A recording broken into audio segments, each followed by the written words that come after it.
From Hollywood, it's time now for... Johnny Dollar. This is Jim Paris at Worldwide Mutual. Don't tell me, Jim. Let me guess. What are you talking about? The reason you called me, I can smell the smoke all the way over here at my apartment. Oh, well... Also, I heard something about the fire on a news broadcast a few minutes ago. Yes. Somewhere out on Albany Avenue, he said. Yes, it's the cash and save market over the other side of town. And since your company insured it, you want me to go over and take a look? A good look, Johnny. You thinking of possible arson? I am. Okay, why? That store is just one of a chain. Hartford, Boston, Providence, Springfield, Lowell. Yeah, I see. But how does that make it arson? This is the fourth one to go up in as many weeks. Oh. The outfit that owns them having financial troubles? The outfit that owns them is one man. Oh. John Wakefield Carson. Then I repeat my question. Johnny, if he is burning up his own markets, if you can prove it, you can save our company a lot of money. That might cost you a lot of money, Jim. What do you mean? Wait till you see my expense account.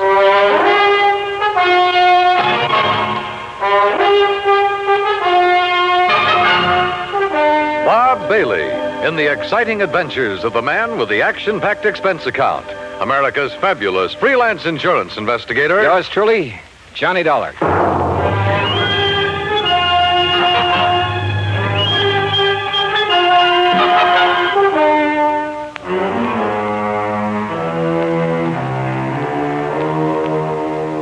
Expense account submitted by Special Investigator Johnny Dollar to the Worldwide Mutual Insurance Company Home Office, Hartford, Connecticut. Following is an account of expenses incurred during my investigation of the Carson Arson matter.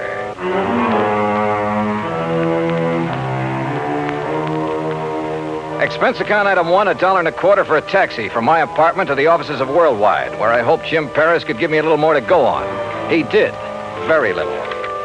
First loss 4.5 weeks ago was the market up in Thompsonville. How much? Loss in Thompsonville, $41,204. That was the smallest one in the chain. Uh-huh. The following week, the one over in Fall River burned to the ground. And the claim on that? Some $58,000 odd. Nothing odd about that much dough. And the loss in Lowell was a bit over $64,000. How much the claim will be on this one here in Hartford remains to be seen. How much coverage does he have on it? Around $100,000, I believe. Yes, $106,000. Well, then that's probably what he's going to claim. Look, you can still see the smoke out there. Yes, and the telephone report I just got says it looks like a total loss. Will you go over and take a look at it? John Wakefield Carson. That's right. His office is up in Boston. That's where his newest, biggest market is. Oh, how much insurance on that one? Nearly $500,000. It's one of the largest, most modern supermarkets. Then I'd better get over and see him in a hurry. You want me to get there before that one goes up, don't you?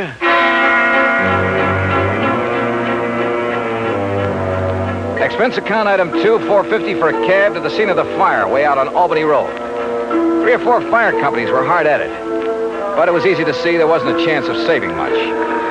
It struck me that this location, part of a brand new residential area, was about as far from an established fire company as it could be. I wondered for a moment if this was deliberate. I finally ran down Hal Gibbons, an old pal, and one of the best men an arson squad ever had. Stick your nose up in the air and take a deep one, Johnny. You smell it? Well, it's not kerosene, Hal. I don't think it's gasoline either. No, but it's something highly inflammable. The boys of that chemical truck could get it out. Might learn something. First, these stores always stock a lot of cleaning fluids, stuff like that. Most of them are not inflammable. Well, how about... Johnny, look out!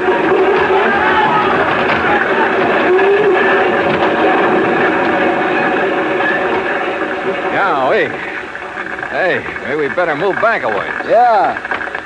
Must have got a pretty big start on the fireman, Hal. Sure, because it's so far out. It's like the markets in Thompsonville and Fall River. And Lowell, too. Oh?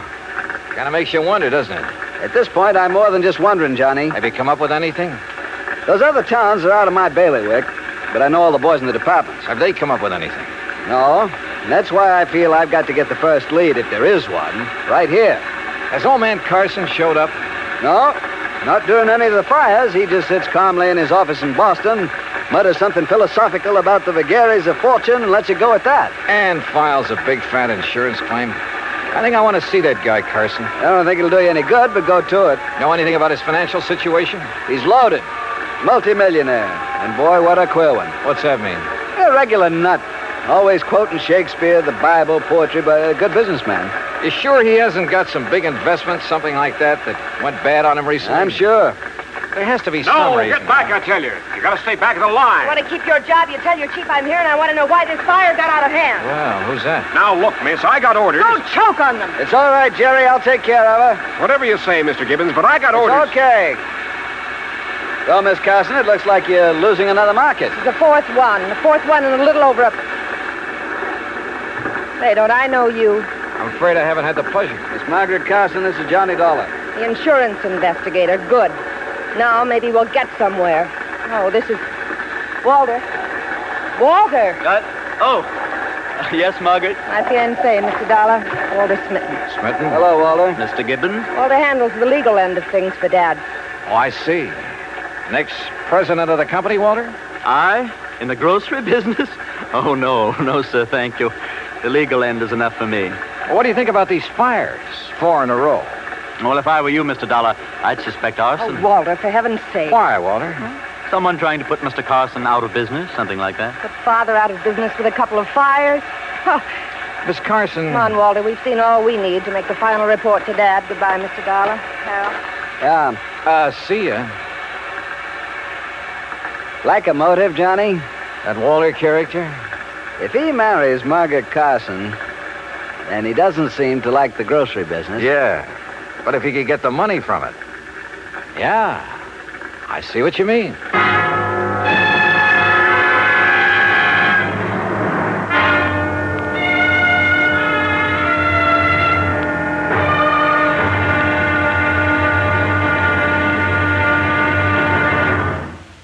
Act 2 of yours truly, Johnny Dollar, in a moment. Our flag now numbers 50 stars, and behind each star there stands yet another flag representing one of the 50 states.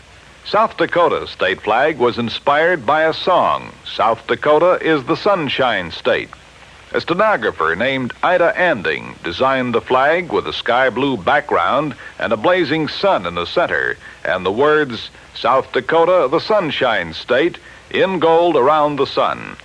Later, the state seal was inserted over the sun, a seal representing mining and agriculture, the prime pursuits of the state. The state's banner also carries the motto, Under God, the People Rule. South Dakota's state flag, the flag of the 40th state to enter the Union, was adopted on March 8, 1909. And now, Act 2 of yours truly, Johnny Dollar, and the Carson Arson matter.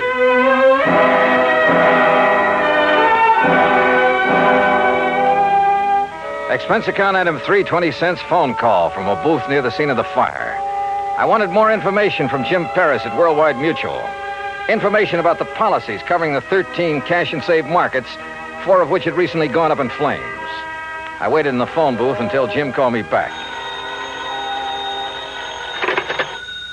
Johnny Dollar. Jim here. Oh, good. All right, here's the list of markets, Johnny, in the order of insurance coverage, starting with the smallest amount. Go ahead. Thompsonville, Fall River, Lowell, Hartford. That's the same order in which they burned. Exactly. Okay.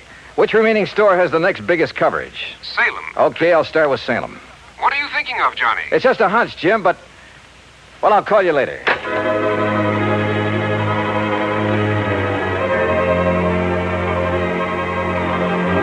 Item 4, $5.25 for a cab back to my apartment. Item 5, $21 even, mileage in my own car, Hartford to Salem, Mass. Despite burning up the highway, it was almost dark when I pulled into Salem. It was well after dark when I finally located the cash and save market. Again, the store was far outside of town, and it was a long way from the nearest firehouse. I don't know exactly why I went there instead of the main office in Boston. After all, it was the same day as the Hartford fire, and the others had all been about a week apart. As I said before, call it a hunch. But as I pulled up in front of the place, I saw the shadow of a man dart furtively around the back of the building. As I reached the far corner of the building, I stopped. But with only the sliver of a crescent moon, I could see no one. Somewhere ahead of me, I heard a door open. Then silence again. But somebody had entered that building. Slowly, cautiously, I felt my way along the wall. And then I came to it. An open door. Storeroom. But inside it was pitch black. I drew my gun and carefully, quietly felt around for a light switch. After stumbling gently against a big packing case, I found it. I hunched down behind the case and flicked it on. All right, where are you? I heard you. I saw you come in here. Now, look, I got a gun, so don't try anything funny. You hear me? Where are you? Right over your head! Oh! I must have been out a long time. I came to lying on a cot in the back room of Salem Police Headquarters. A couple of gallon jars. Can you hear me? Yeah. Yeah, I can hear you. Yeah. Well, it was a couple of big gallon jars of kosher pickles that he dropped on top of your head. He, officer? Well, like to split your head open. So he brought you in here to headquarters and had the doc look you over. Up. Easy now. Oh, yes. Doc says no permanent harm done. He gave you a shot to make you sleep and rest. Now, how about this cup of hot coffee? Yeah, sure. And about a dozen aspirins. My head feels like... There you are. Thanks. But you said he. Well, according to him, you left yourself wide open when you sneaked in there after him. And then to turn on the lights. Son, you've got a lot to learn. Okay, so I pulled a boo-boo. But do you know who it was that slugged me? Of course, son. He brought you here. Who? Owner of the market. What? Mr. John Wakefield Carson. Item 6, $2 more mileage on my car. This time down to Boston and the main office of Cash and Save Markets. To the private office of John Wakefield Carson. Please be calm of mind. All passion spent, Mr. Dollar. What? That's from Milton. Please sit down. Now look, Mr. Carson, about last night. Vadok plays tricks upon us all. It did so in bringing us together last night. How did you know I was going to investigate that market of yours up in Salem? Well, I didn't know. But look, you young man. Yeah? The fires which destroyed those 4 markets did so in order their value to me. So I found out. And possibly then the next to go would be the store in Salem. For that indeed is next in order of value. It figures. Or perhaps 'twas mere coincidence those accidents occurred in that order. Accidents? Remember, coincidence breeds further coincidence. That's a quotation from Bresco. Now listen to me, Mr. Carson. So for that reason, I decided to inspect the Salem store myself. Inspect it, huh? To make sure there'd be no possibility of spontaneous combustion there. Let's get one thing straight right now, Mr. Carson. Yeah? I think those fires were set. And if you'll come down to earth. Possible, I suppose. It was Shakespeare who said, fire answers fire. Through their paly flames, each sees the other's umbered face. Listen to me, will you? Of course. I think you set those fires, or had them set.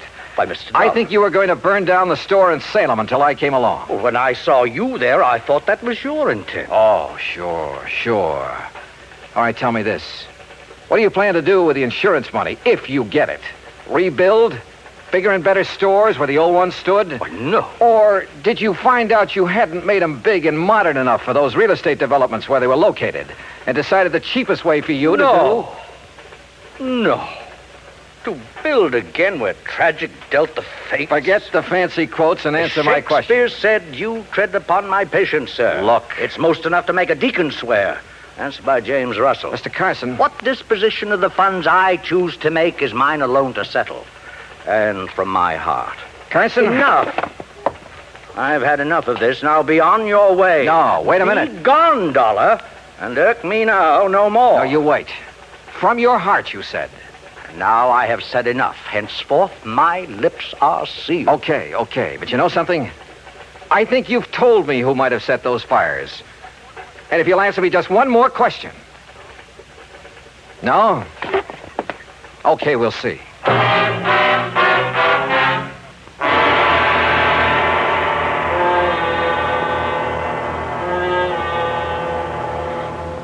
Act 3 of yours truly, Johnny Dollar, in a moment. Sometimes we may wonder why a football team doesn't quit playing and walk off the field when it finds itself 50 points behind with only a few minutes of play to go. What is that indomitable spirit that fills men with hope and keeps them going in spite of terrific odds? Keeps them going just to play the game according to the rules, just to get the job done as well as they know how. This kind of spirit pervaded the feelings of heavy bomber crews of the 9th Air Force on that day of glory, August 1st, 1943, the day of one of the most secretly planned surprise bombing missions of World War II, the day of the low-level attack on the Romanian oil refineries at Ploiești. More than 170 B-24 heavily loaded bombers took off in a swirl of red dust from Benghazi, Libya, to bomb a highly defended priority target. The element of surprise in the low-level attack was to be one of their greatest weapons. But things went wrong from the start. 3 planes exploded during takeoff operations. 11 more aborted due to engine trouble. Of those that reached the target area, less than 1/3 returned to home base. The leaders of the mission encountered navigation difficulties and difficulty in identifying the specific targets. And due to the loss of that elemental hope, surprise, they also encountered devastating enemy firepower from flak and fighters. The mission was partially successful, but a horrifying experience. 5 medals of honor were awarded to the heroes of the Ploiești raid for valorous action above and beyond the call of duty. At any time, the men would have been justified in turning back. But they had a code of conduct that made them want to see the unequal game through to the end. It was a job that had to be done, a charge of the Light Brigade in the air as they flew down the Valley of Death to glory. And now, Act 3 of yours truly, Johnny Dollar and the Carson Arson Matter.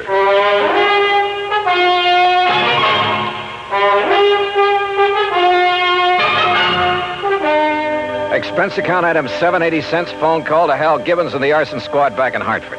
Yeah, Johnny, I finally found plenty in the remains of that fire. Then it was arson. By some rank amateur. That's why it was hard to spot. What do you mean? When a pro sets ablaze, we know what to look for. I see. And what about the other 3 fires? I called the boys in those cities immediately. Heard back from them this morning. Same story. All right. Have you checked on Walter, what's his name, the fiancé of Carson's daughter? You mean stepdaughter? Stepdaughter? I have, and that's what stops me. Alibis, huh? Perfect. Walter Smitten couldn't possibly have started those fires. I didn't think so. Huh? Now, that boy may call himself a lawyer, Hal, but he just hasn't the nerve, the gumption. But who else? He stands to benefit if he marries Margaret Carson. And surely you don't think Carson himself... Johnny? Call the Boston police, will you? Have them meet me at Carson's office. What for? Maybe to make an arrest. Do that for me, will you?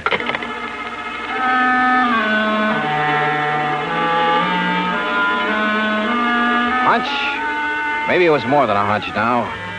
Sure, I know there was no real clues in the case, but maybe for once I could get along without them. I went back to Carson's office and, I must confess, tried a little bluff.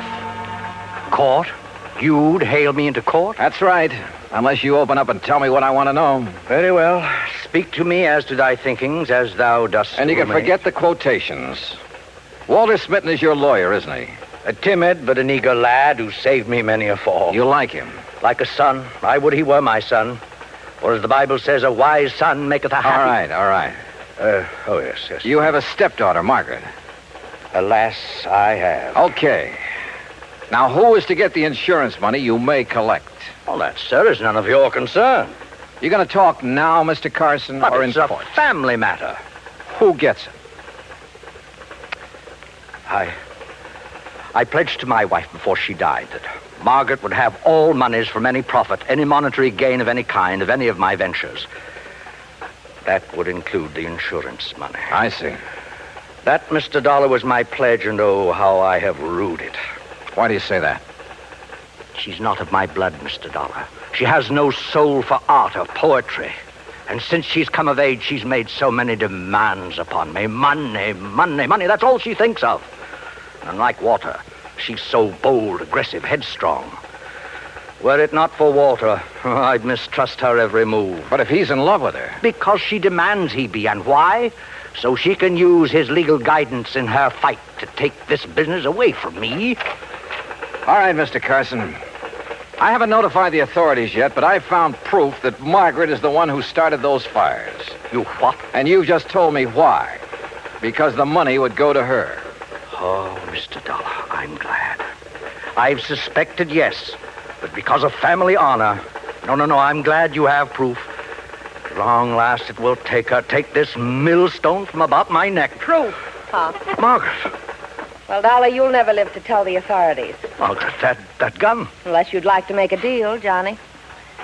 Could be worth a lot of money to you. I'd even promise not to set any more fires. Oh, you were right, Mr. Dollar. Unless I'm mistaken, Margaret, the man who just came in... What man? Who heard your little confession is from the police department. You trying to make me look around so you can grab for this gun? Oh, no. Fact remains, he's standing right in back of you. That's right, Margaret. What? No! No! Oh, my hand! My hand! Oh, my hand! How sharper than a serpent's tooth is an ungrateful child.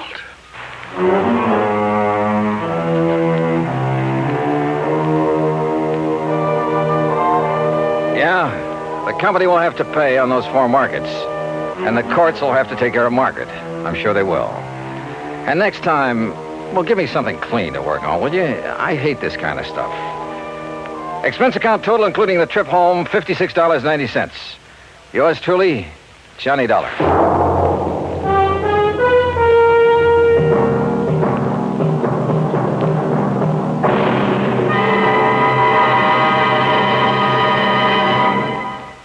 Our star will return in just a moment. Our flag now numbers 50 stars, and behind each star there stands yet another flag representing one of the 50 states. Oklahoma's state flag depicts an Osage warrior's circular buckskin shield from which hang 7 eagle feathers. Across the shield is the Indian's calumet, or pipe of peace, crossed with the white man's peace symbol, the olive branch. On the shield are small crosses, the Indian's graphic sign for stars, indicating lofty ideals or a purpose for high endeavor. The background of the flag is a field of blue, the blue of the Oklahoma sky, signifying loyalty and devotion.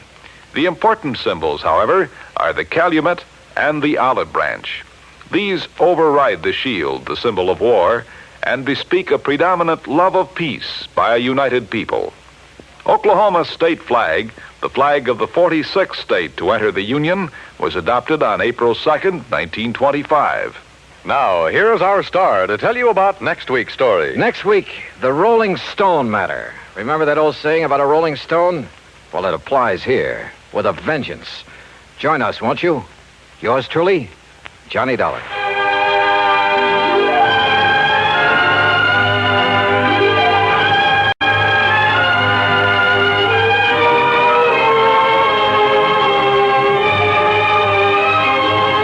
Yours truly, Johnny Dollar, starring Bob Bailey, originates in Hollywood and is produced and directed by Jack Johnstone, who also wrote today's story. Heard in our cast were Virginia Gregg, Byron Kane, Harry Bartell, Jack Edwards, Joe Kearns, and Forrest Lewis.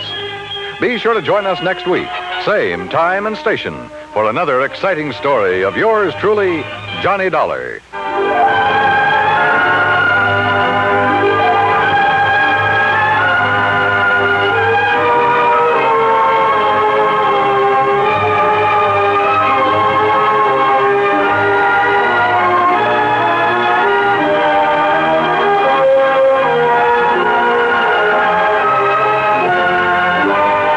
This is the United States Armed Forces Radio and Television Service.